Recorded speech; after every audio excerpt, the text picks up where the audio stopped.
വെള്ളിക്ക് പിന്നാലെ സ്വർണ്ണവിലയിൽ വൻഇടിവ്. ഏപ്രിൽ 22-ന് ചരിത്രത്തിലെ എക്കാലത്തെയും ഉയർന്ന നിരക്കായ 74,320 പവൻ വില എത്തിയിരുന്നു. എന്നാൽ അതിനുശേഷം വിലയിൽ വലിയ ഇടിവാണ് ഉണ്ടായത്. ഒറ്റ ദിവസം കൊണ്ട് 2,200 രൂപ കുറഞ്ഞതോടെ സ്വർണ്ണവില ഏപ്രിൽ 23-ന് 72,120 എത്തി. പിന്നീട് അങ്ങോട്ട് കേരളത്തിൽ സ്വർണ്ണവില ഉയർന്നിട്ടില്ല.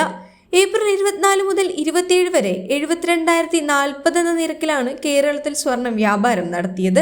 28-ാം തീയതി വീണ്ടും കുറഞ്ഞ് 71,520 എന്നാൽ പിറ്റേ ദിവസം സ്വർണ്ണവില നേരിയ തോതിൽ വർദ്ധിച്ച് 71,840 അക്ഷയ തൃതീയ ദിനമായ ഇന്നലെ ഇതേ വിലയിലാണ് സംസ്ഥാനത്ത് സ്വർണം വ്യാപാരം നടത്തിയത്. ഇന്നത്തെ പവൻ വില ഇങ്ങനെയാണ്. ഇന്നൊരു പവൻ സ്വർണത്തിന്റെ വിലയിൽ വലിയ ഇടിവാണ് ഉണ്ടായിരിക്കുന്നത്. പവനിൽ മാത്രം 1,640 രൂപയാണ് ഇന്നിടിഞ്ഞത്.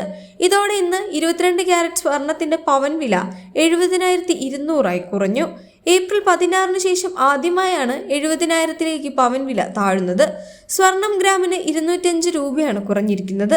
ഇതോടെ ഇന്നലെ 8,980 രൂപയായിരുന്ന പവൻ വില 8,775 എത്തി. സ്വർണം വാങ്ങാനിരിക്കുന്നവരെ സംബന്ധിച്ചിടത്തോളം ഏറെ ആശ്വാസമാണിത്.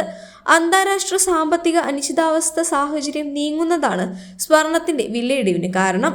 അമേരിക്ക ചൈന വ്യാപാര യുദ്ധം കുറയുന്നു എന്ന പ്രതീതി ആഗോള വിപണിയെ സ്വാധീനിക്കുന്നുണ്ട്. ഇതാണ് ആഭ്യന്തര വിപണിയെയും സ്വാധീനിക്കുന്നത് എന്നാണ് വിദഗ്ധർ ചൂണ്ടിക്കാട്ടുന്നത്.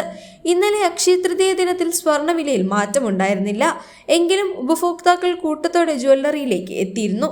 കഴിഞ്ഞ വർഷത്തെ അക്ഷയ തൃതീയെ അപേക്ഷിച്ച് 35% അധിക വരുമാനമാണ് ഇത്തവണ സംസ്ഥാനത്ത് ലഭിച്ചതെന്ന് all Kerala gold and silver merchants association ഇന്നലെ വ്യക്തമാക്കിയിരുന്നു. അക്ഷയ തൃതീയ ദിനത്തിൽ സ്വർണം വാങ്ങുന്നത് സമൃദ്ധിയും ഐശ്വര്യവും ആകർഷിക്കും എന്ന വിശ്വാസവുമുണ്ട്. അതിനാൽ തന്നെ ജ്വല്ലറി വ്യാപാരികളെ സംബന്ധിച്ചിടത്തോളം ഏറെ പ്രതീക്ഷയുള്ള ദിവസമാണിത്. ആ പ്രതീക്ഷ തെറ്റിയിട്ടില്ല എന്നാണ് പുറത്തുവരുന്ന റിപ്പോർട്ടുകൾ. അക്ഷയ തൃതീയ മുഹൂർത്തത്തിൽ 12,000 കോടി രൂപയുടെ സ്വർണമാണ് ഇന്ത്യയിൽ വിറ്റത്. കേരളമെമ്പാടുമുള്ള 12,000-ഓളം ജ്വല്ലറിയിലേക്ക് 5 ലക്ഷത്തോളം കുടുംബങ്ങൾ സ്വർണം വാങ്ങാൻ എത്തിയതായും പ്രതീക്ഷയ്ക്കനുസരിച്ചുള്ള വ്യാപാരം സംസ്ഥാനത്ത് നടന്നതായും Kerala gold and silver merchants അസോസിയേഷനും അറിയിച്ചു. സംസ്ഥാനത്ത് അക്ഷയ തൃതീയയ്ക്ക് 1,500 കോടി രൂപയ്ക്ക് മുകളിൽ സ്വർണ്ണ വ്യാപാരം നടന്നതായിട്ടാണ് വ്യാപാര മേഖലയിൽ നിന്ന് ലഭിക്കുന്ന സൂചനകൾ. അക്ഷയ തൃതീയയെ കൂടാതെ കേരളത്തിൽ വിവാഹ സീസണുമാണ്.